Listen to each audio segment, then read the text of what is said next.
classique du cinéma, mesdames et messieurs, le film The Exorcist, un film qui a fait faire des cauchemars à un paquet de gens. Pour nous en parler ce matin, parce que c'est une série télé qui arrive, qui est inspirée de ce film-là. La première, c'est ce soir, d'ailleurs. Philippe Lemieux, merci beaucoup d'être là. Prof, Ah, ça me fait plaisir. le film Exorcist, c'est pas une erreur de dire que c'est un film culte dans le genre, à tout le Non, moins. absolument pas. C'est l'un des grands films d'horreur de l'histoire du cinéma. Un grand absolument. film tout court, j'ai l'impression aussi. Oui.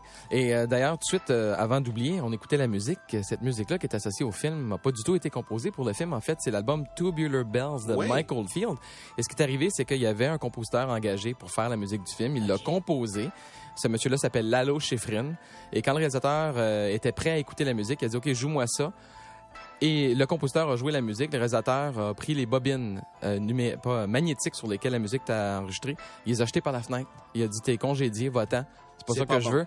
Allez m'acheter les droits de Tubular Bells, qui est un album qui vient de sortir à ce moment-là, puis c'est ça qu'on va mettre sur le film. Et c'est comme ça maintenant qu'on associe cette musique-là. Ouais. Ça, là. Oui, cette musique-là. Fait que c'est vraiment un réalisateur qui est reconnu pour Les sauts d'humeur. Oui. Il était possédé. Mais là, est-ce que c'est vrai, Philippe, que c'est basé sur un fait vécu, ça, L'Exorciste? Oui, tout à fait. C'est un roman publié en 1971 par William Peter Blatty. Et lui, c'est inspiré d'un cas réel. C'est un petit garçon qui se nomme Robbie Mannheim. On s'entend que c'est pas son vrai nom, évidemment. Qui a été exorcisé en 1949. Et l'auteur entend parler de cette histoire-là dans les journaux locaux à Georgetown, où il vivait, sur Prospect Street. Et il va écrire le roman à partir de cette histoire-là. Et il s'inspire beaucoup des lieux. La maison où vit la jeune fille possédée est à 2 pâtés de maison de où lui vivait, l'auteur, au moment d'écrire le livre. Et l'escalier est vraiment là, juste à côté de la maison, d'ailleurs. Ah oui? Ouais. Moi, j'avais entendu dire que le décor avait pris feu pendant le tournage. C'est vrai, cette histoire-là? Oui, ou... ben écoute, c'est ça. Le film, c'est un film culte et comme il arrive souvent avec l'horreur, il y a beaucoup de légendes urbaines qui circulent autour du film. Il y a des choses qui sont vraies, des choses qui sont fausses. Et ça va amplifier un petit peu l'aura qui est autour de ce film-là. Et oui, c'est vrai, le décor a pris feu, mais il faut pas oublier que la chambre de la petite fille, elle est réfrigérée pendant le tournage parce que dans le film, on voit là, la buée sortir de la bouche des acteurs. Ouais. Et pour faire cet effet-là, il n'y avait pas d'effets spéciaux dans le temps, vraiment. Non, on peut pas le faire à l'ordinateur. Alors, il fallait... Toute la scène, tout le long qu'ils ont tourné, la salle est réfrigérée. Et pendant la nuit, on suppose que l'un de ces moteurs-là a surchauffé, a pris feu et le décor a brûlé. Donc ça, c'est vrai, mais je pense que ça n'a rien de surnaturel. OK, toujours dans la légende urbaine, est-ce que c'est vrai qu'il y a plusieurs acteurs qui sont morts pendant le tournage? Oui, c'est vrai, Ben malheureusement. À ce point-là? Oui. En fait, il y a probablement l'actrice qui jouait la mère du personnage principal, du père Karras. Mais c'est une femme d'un certain âge. Elle avait la fin 70, 80, là, à peu près. Et elle est morte peu après le tournage du film. L'acteur qui joue le réalisateur dans le film, parce que dans le film, il y a un réalisateur qui est en train de faire un film avec la mère de la petite fille, qui, elle, est actrice. Lui, va mourir tout de suite après le tournage aussi. Et ce qui est dérangeant, c'est que ces deux personnages-là, dans le film, meurent aussi. Fait qu'ils meurent dans le film et ils sont morts dans la vie peu après la réalisation. Moi, là, ça me fait peur. du film. Oui. Je veux dire, c'est hasard-là. Là. Mais les autres personnes liées au film ont vécu de belles et longues vies. Ils vécurent heureux et eurent plusieurs enfants. C'est ça, exactement. Ça, tu le sais pas, on les a sur la messagerie texte qui nous disent « Vie de merde ». Est-ce que le diable habitait la pellicule de ce film-là? Ben, écoute, je peux pas répondre ni oui ni non, je le sais pas, mais c'est une citation célèbre parce que il y avait un prédicateur chrétien qui s'appelle Billy Graham qui était très, très populaire à l'époque. Oui.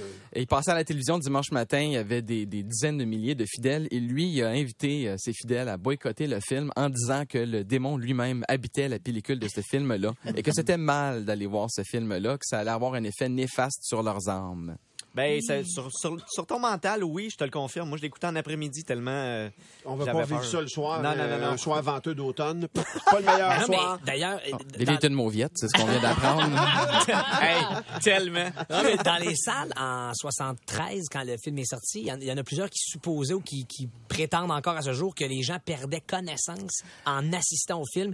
Mythe ou vérité? C'est la vérité, mais ce qu'il faut comprendre, c'est que c'est pas les scènes démoniaques qui font perdre connaissance aux gens. Ayant travaillé moi-même longtemps dans le cinéma, je peux te le confirmer, c'est que la première heure du film, on prend pas pour acquis que la fille est possédée. On réagit comme des gens normaux. C'est ce qui fait que c'est un bon film. On se dit, elle a un problème. Fait qu'on va à l'hôpital, on va voir les docteurs, on va voir les psychologues. Et on évacue toutes les autres possibilités avant de décider, OK, c'est le diable. Mais c'est les scènes médicales où on voit la petite fille se faire piquer, où on voit le sang, on voit la seringue. Et Qui sont insupportables pour certains, puis ça provoque l'évanouissement. Exact. Il y a beaucoup de gens dans la vie qui sont pas capables de voir ça, des piqûres, des seringues. Billy, d'ailleurs, il est rendu blanc comme du lait au moment où j'en parle.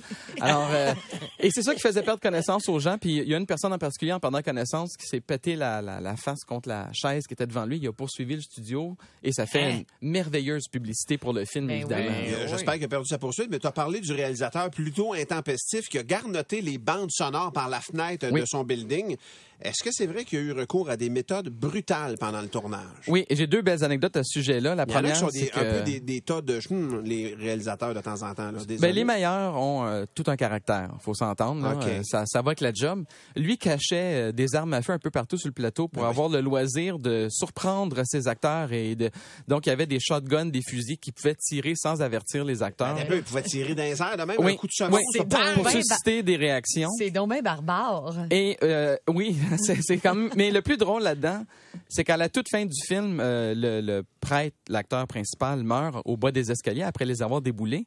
Et il y a un autre acteur, son ami prêtre, qui est là pour l'accompagner. Non, l'accompagner dans sa mort, finalement. Oui.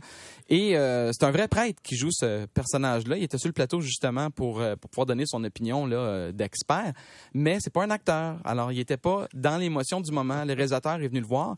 Il dit, me donnes-tu une petite permission? Il a dit oui. Puis il l'a giflé. Ben voyons! Il a giflé le prêtre qui jouait le prêtre dans le film. Mais qui n'est même pas un acteur. Qui n'est pas un acteur, justement, pour avoir une réaction émotive, là, pour qu'il puisse pleurer. Puis l'acteur dit en entrevue que, bon, il branlait comme une feuille, puis il a des larmes aux yeux, mais c'est parce qu'il vient de se faire gifler par le réalisateur avant le tournage de la prise. Comment on devient un grand acteur? Fais-toi crier une claque dans la face. C'est ça, exactement. Il y a Yannick, sa messagerie texte. Écoute, peux-tu confirmer, oui ou non, si Linda Blair a eu besoin d'un psychologue après le tournage? Es-tu devenue folle? Bon, ça, c'est une question qu'on me pose tout le temps. Linda Blair a joué le rôle. Elle a obtenu un Golden Globe pour ce rôle-là. Elle va très bien. Elle a joué dans une série de films d'horreur par la suite, comme Hell Night. Elle joue dans Scream. Elle est décédée cette semaine, en fait, Linda Blair. Non, absolument pas. Non? Ben, pas ma connaissance. Ben oui. En tout cas, oui. Attends, là, oui, c'était dans ma presse cette semaine. Pas, je vais appeler sa mère. Linda, si t'es là... On va jouer à Ouija avec toi. Rapidement, donc, Linda Blair n'a pas eu besoin de consultation. Elle était folle avant. Si elle a eu besoin de consultation, c'était pas pour le tournage de L'Exorciste, en tout cas. Et est-ce qu'il y a des images subliminales dans le film, rapidement, Philippe, en terminant? Écoute, il y a des flashs de faces de démons, mais elles sont pas subliminales, techniquement, puisqu'on peut les voir si on est attentif. Ce qu'il y a, c'est des sons subliminaux, comme des animaux qui se font tuer à l'abattoir. Ça, c'est mélangé dans le mix du film. Ah, cool. Il y a des abeilles qui bourdonnent. Tous les sons qu'on a considérés désagréables aux oreilles des spectateurs, on les a mixés. Et d'ailleurs, c'est l'une des raisons pour lesquelles le film a gagné l'Oscar pour le mix sonore. C'est l'un de ses deux seuls Oscars, c'est pour le son.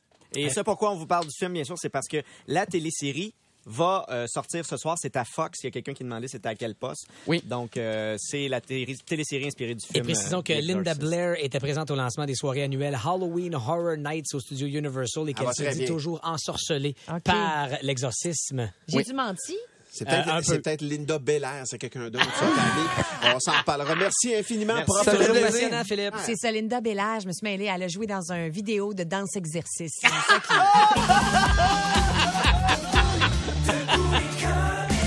En semaine, dès 5h30. 96.9.